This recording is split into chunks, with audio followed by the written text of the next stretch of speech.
Already. Okay.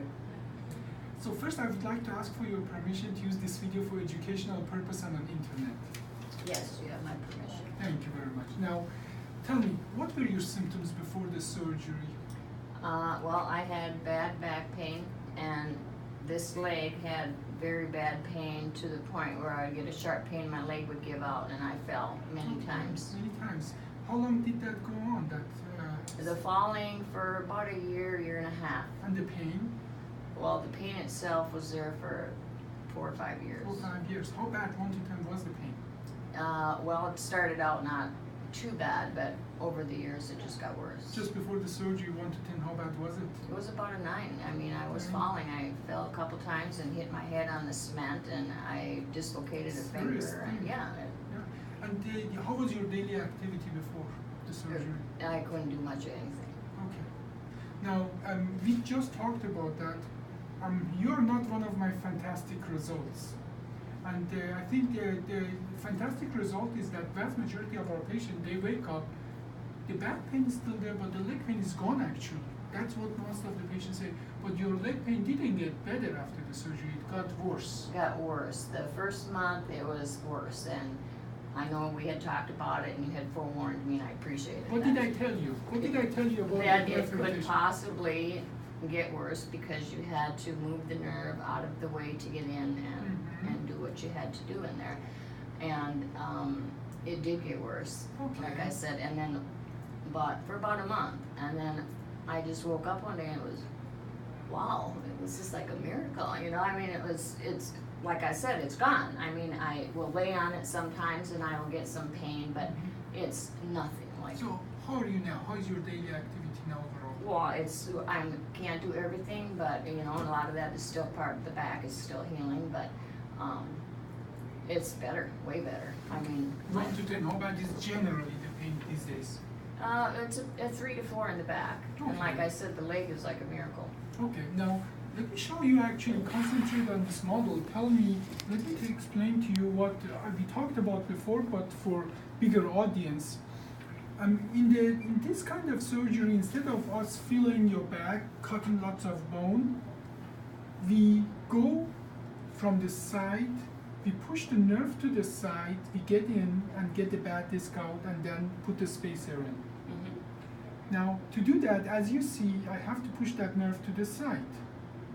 And vast majority of the people, vast majority of my patients tolerate that well. But there's a 15% risk for that nerve to get irritated. In your case, it did. And but now finally, the problem, which was the bad disc pushing on the nerve all the time, is gone. Now finally, the nerve has a chance to recover for good. And that takes time. If you remember, I told you that it can get worse at first for a few days when the swelling of the surgery gets worse, but then it stays steady, and then after 4 to 8 weeks start getting better. And you are a textbook how these things go on, but it's disturbing at first when you wake up and the leg pain is worse, but that's a part of the healing process. Now, I think most important part of it is that in the open surgery, we did a study. In our study, we compared people that get your surgery to people who get the open surgery, where we literally fillet the back open, cut these pieces out, we call that laminectomy, cut this bone off, we call it facetectomy, and then go to the disc instead of from this angle, from this angle. And guess what? Even if we go from this angle, we still have to push that nerve to the side. In our study, we noticed people who get the open surgery, even though we have a direct vision of everything, they get this nerve damage even more. In our study, it was even 50% more. So your surgery, even in regard to this nerve root irritation, in our study has been the safest surgery, and the recovery has been pretty good, but we talked about that before the surgery. So, but it seems that so far you have recovered and everything is okay. Now we are going to look at the films. This is the down view. When you sit here, your spine is like this, back, front, up, down, bone, disc, bone, disc. This is the down view, like this coming out of the monitor, and this is the side view. And here's front, back, right, left. These are the screws that are holding your spine in the right position. And I'm going to make it a little better here. So these are detailed exam. You see even the whole inside of the screw. Mm-hmm. And then the screws are good. That's the spacer. The spacer is packed with material to make the bone grow. They are good. And all the screws are good. All the spacers are good. And now we are just going to have to deal with the healing process, which is we call a fusion. That fusion in the open surgery takes about a year. So for 1 year, if you do excessive things, it may still be painful.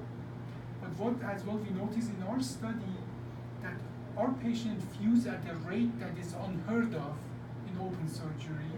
Like other people report surgical fusion at 60-65%. Ours in our study, in a subgroup of that, has been above 98%. It's to a point that many experts, they're getting interested. How do we achieve that kind of fusion? But as well, we noticed the fusion happened much faster in our surgery than after open surgery. And I think the reason for that is that in the open surgery, they literally detach the muscle from the bone. And the vascularization of the bone gets its blood supply nourishment through the muscle. Now, if we detach the muscle, bone gets less nourishment, whereas in our surgery, all of that is intact. So we see now fusion within 4 to 6 months, which is as well unheard of in open surgery, that people get a longer span fusion in 4 to 6 months. Now, certain activity is still going to be painful. Do you notice that as well? Yeah. Okay, you just have to listen to that. Can you tell me what those activities are that are still painful? If I try to bend too far. Okay. I will not lift anything, not much, because I have tried and know that my back will let me know immediately. Bending, this is a lifting, no-no. Yeah. Bending and lifting mainly. And twisting. And twisting, yeah, that's. Yeah. I'm still adjusting to that. In our booklet, we have something we say BLT. It's not a sandwich. Right. It's something you shouldn't have. Yeah. Bending, lifting, twisting. BLT. Yeah. So, and most of the activities that cause pain, if you look at them, they have an element or a combination of those elements. But that as well, most of patients notice that after a few months they can do more before pain stops them. Right. So we have a long way to go. Any question for me? No, just, pretty much just, hold on, do I need to Overall wear happy this? so far? Oh, I'm thrilled. Okay, I'm thank thrilled. you. Thank Thank you very much.